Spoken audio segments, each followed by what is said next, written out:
Welcome to the Be That Healing Girl podcast. And we're going to talk about today on this episode how to build self trust, especially after a lifetime of self abandonment. And this episode is really going to hit hard. If you have this version of you, or you are the person in your career that people go to, you are the one that can GSD, you can take on the projects, you can delegate, you're doing all the things, or you're maybe even the person of authority. I'm thinking about my people, my girlies out there who are doctors of medicine, or you're a physical therapist, or you're RN or something like that. Or maybe you are the CEO, COO, head of marketing, head of sales, like in your own business, or maybe that is your role. And you are solid in the fact that you are so trustworthy in these other areas. But here's the tell. The tell is that in your relationship, you struggle with trusting them, and ultimately you struggle with trusting yourself. If that sounds like you, this definitely is the episode to save, send, download, do all the things. And I can't wait to dive in. And if you're new here, my name is Claire. I'm a relationship coach, and I love helping high achieving, high performers. High performers, y'all are climbing the career ladder. You are either working your way up, you're the director, you're looking for that VP spot, or you own a business or multiple businesses and you've reached some success with that. Or maybe you are the person that is you're doing all the things, okay? And you are doing them really well, and the world out there is showing you, okay? And at the same time, here you are just struggling with overthinking. You are needing that constant reassurance from them, which feels so contrary because you and there might even be shame around that, where you know you've got it going on and other people in your world might totally agree with that. But in your relationship or in your really tight inner circle, they're like, what is going on? This isn't matching up. So if that is you, sister, you're in the right place, and you're the kind of person that I love supporting. And if this episode is landing for you, or any other episode, seriously, I mean it, hitting the 5 stars, I cannot tell you how much I appreciate it. On Apple, if that feels fun to you, you can write a review on there. It really means a lot when you hit that 5 stars, and I appreciate that. So let's talk about something. And I know for a fact that all of the things I just listed for the past, 2 minutes, these are all things that I have myself gone through. And creating such rock solid self-trust. And I really mean that. And I've mentioned this before, but I love my husband. I love my partner. He is seriously amazing. Like seriously. And I know that if something were to happen in the relationship, it were to fall apart, he were to find somebody else, it just were to disintegrate, I'm not saying it wouldn't be painful. Let me say that loud and clear. That would be painful. And at the end of the day, I also really clearly know that I've got me, and not in the sense of like I can do it all on my own, but I know I will be okay after the pain. I know that's even during the pain, I know that I'm going to be okay. And I can certainly tell you that that was not my reality. I remember a breakup that I was not okay. And I was not okay. And I can see so clearly that I did not trust myself, and I had manifested and created a reality where, yeah, I did not trust myself. The relationship I could not trust, and it was pretty obvious that I couldn't trust it. And it was a struggle. It was a real struggle. And when I look back at what was playing such a factor is I didn't trust myself. And so when I look at things that I stand by, things that I do, creating a solid self-trust routine is hands down. In fact, I was thinking about this morning, after one thing I do to help build my self-trust is go for a morning walk. And I am so blessed that I get to do that with my partner. And I also go on multiple walks a day. And if the weather's nice, and sometimes honestly, even if it's not, if it's rainy a little bit, like get an umbrella, it's fine. But that's just an example of building self-trust doesn't actually have to be complicated. It's really, really simple. And I treat and feel that my sunshine walks, especially it's not hard here in Denver, that is my treat. That is actually my time for me. And of course I sweeten the deal sometimes by, wearing a cute outfit, or even it doesn't have to be new. Even though who doesn't like new stuff sometimes, but like a fun color I'll choose. I have one of my favorite hot pink pants that I just cannot seem to get rid of. They're my ride or dies from the good old Lululemon, my ambassador days.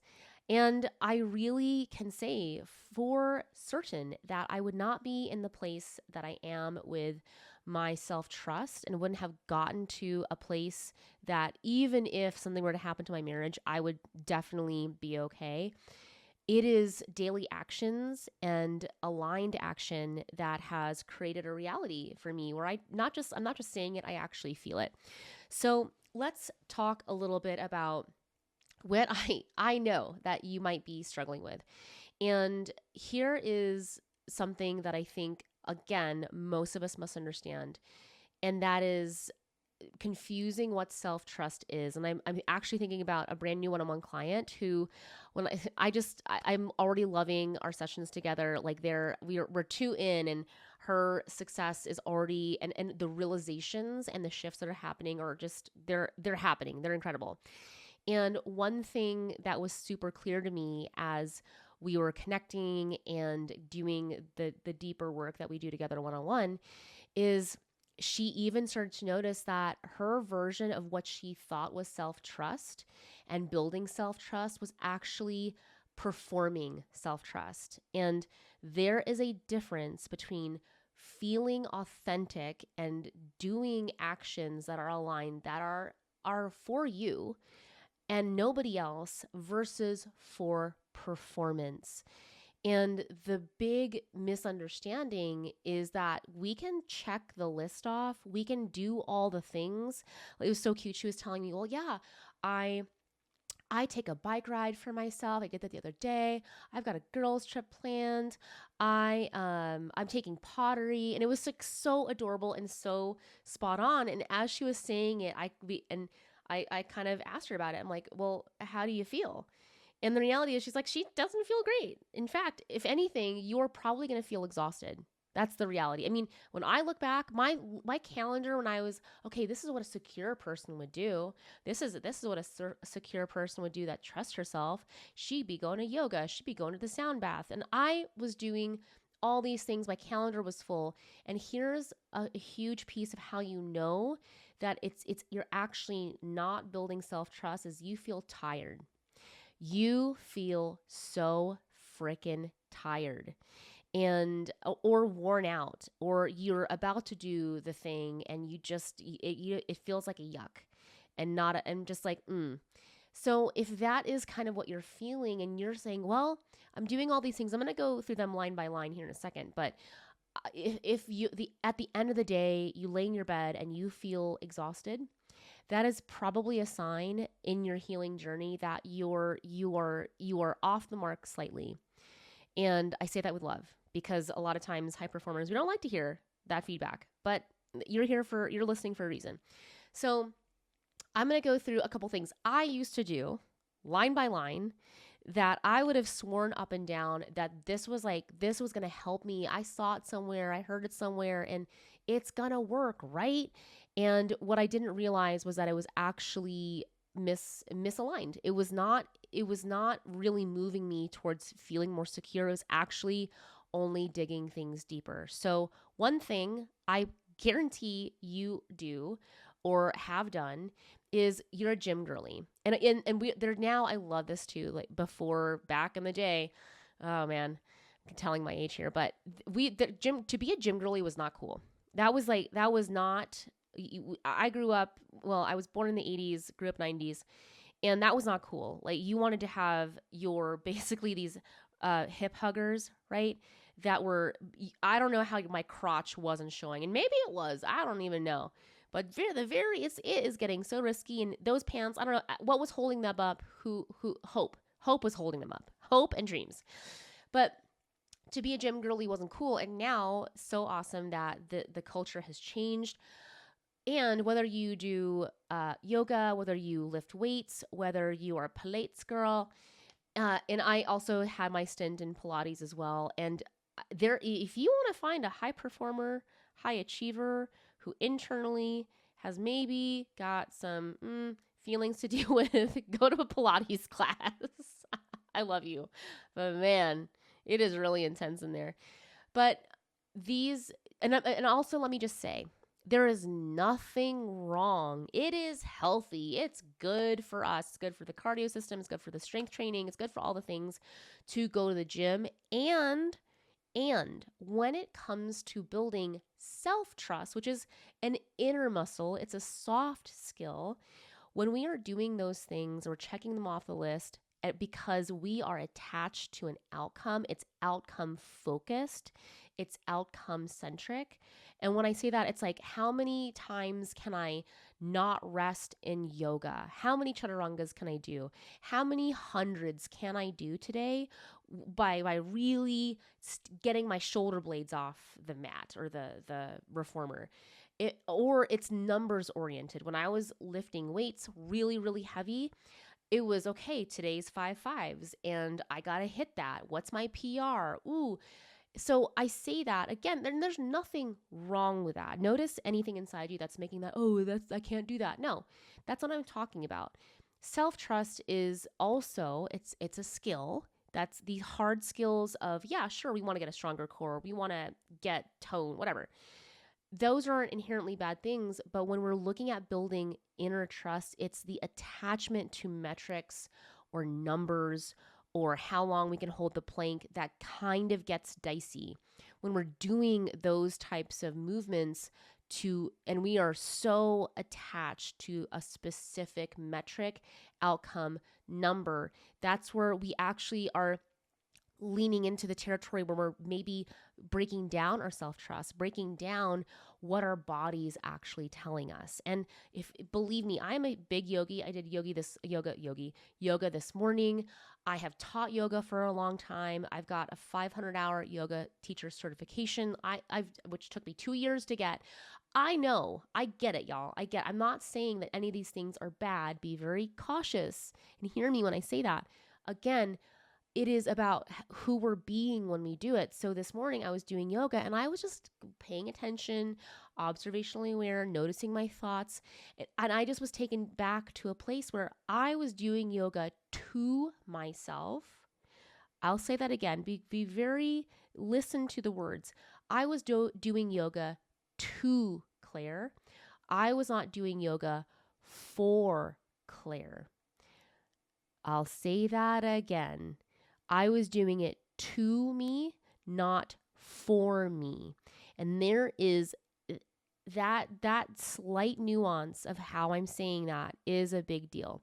So are you going to the gym? Are you doing gym to you, or are you doing gym for your body, for you to feel good? Another way that can really erode self-trust is girl time. And now, okay, again, all these things that I'm going to say, they're not inherently bad. It's good. Community, super important. Believe me. Community, connection, highly important. And asking yourself, why am I doing girl time?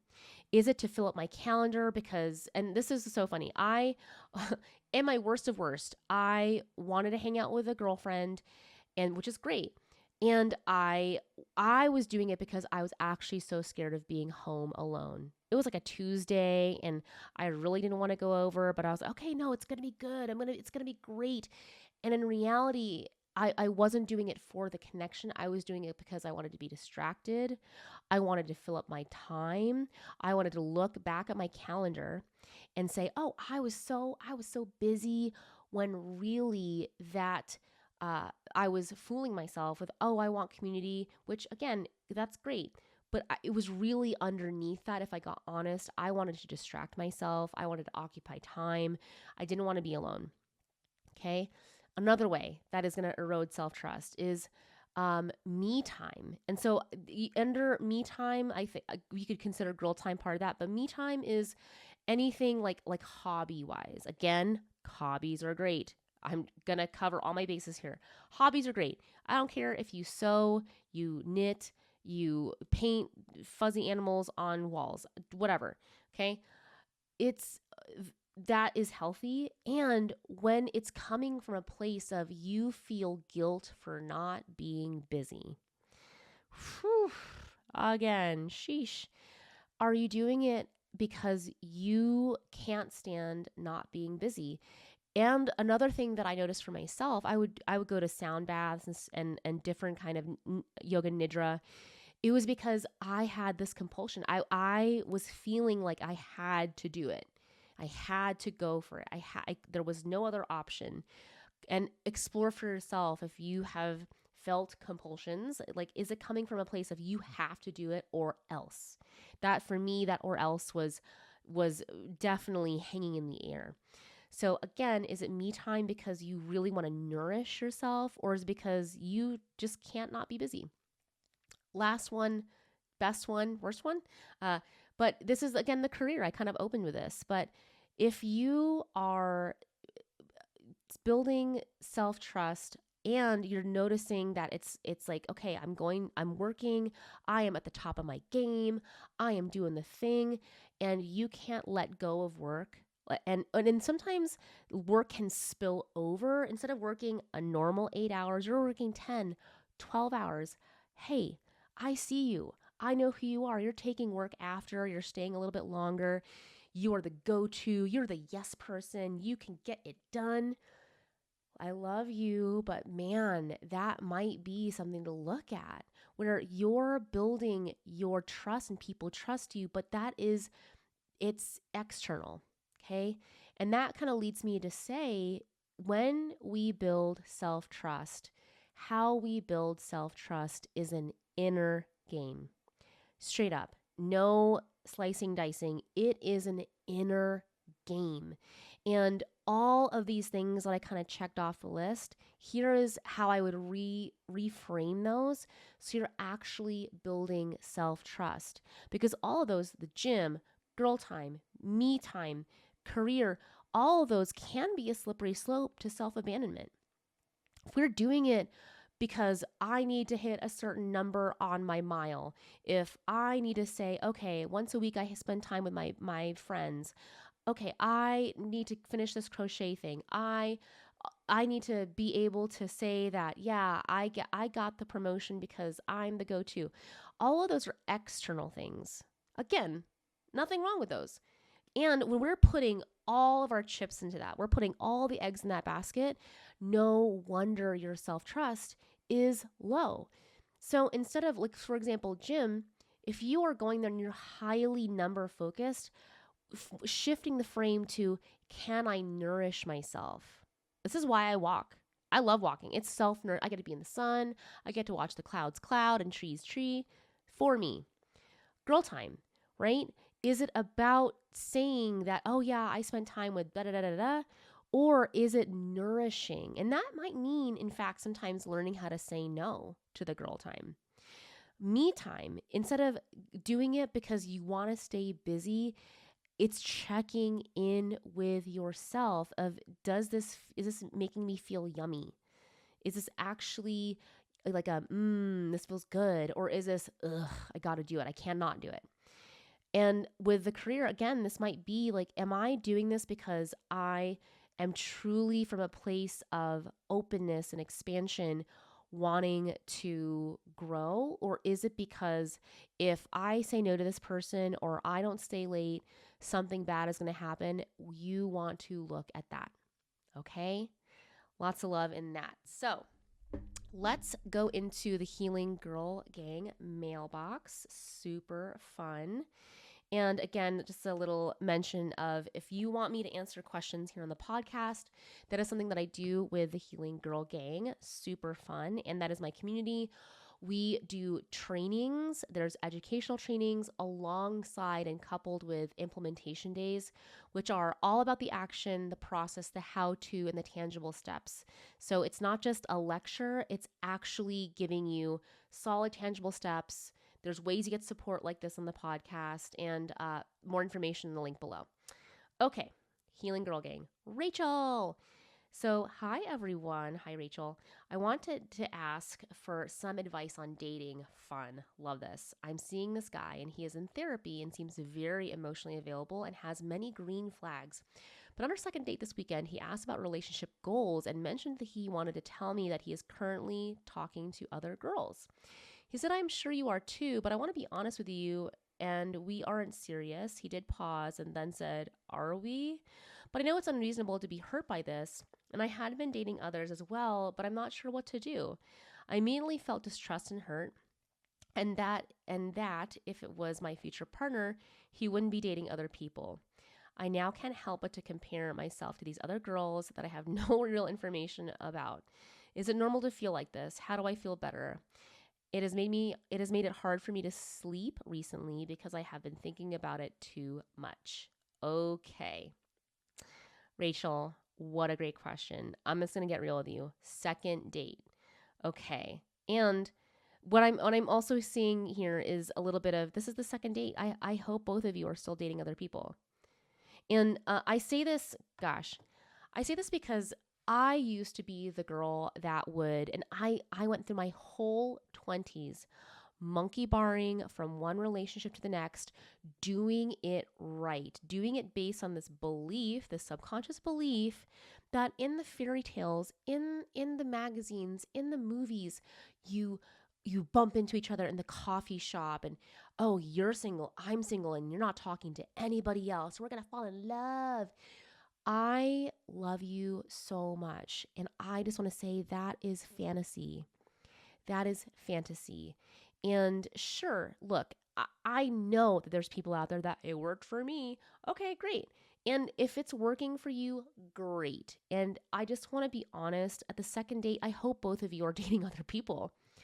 And again, that may not be your flavor. Maybe you just want to keep meeting people, like you meet the guy and then that you ride it till it's done. And again, that's how I used to do it, and it did not work well for me.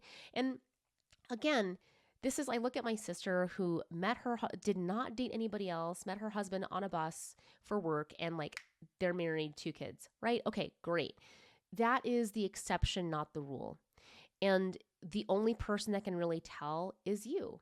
So I hope sincerely that both of you are dating other people until you get to know each other, getting to know each other. Look, until you are really clear. Second date, my God, you are, even if you're doing like 8-hour dates, the first date and the second date, like you really still don't know somebody until you have more time together.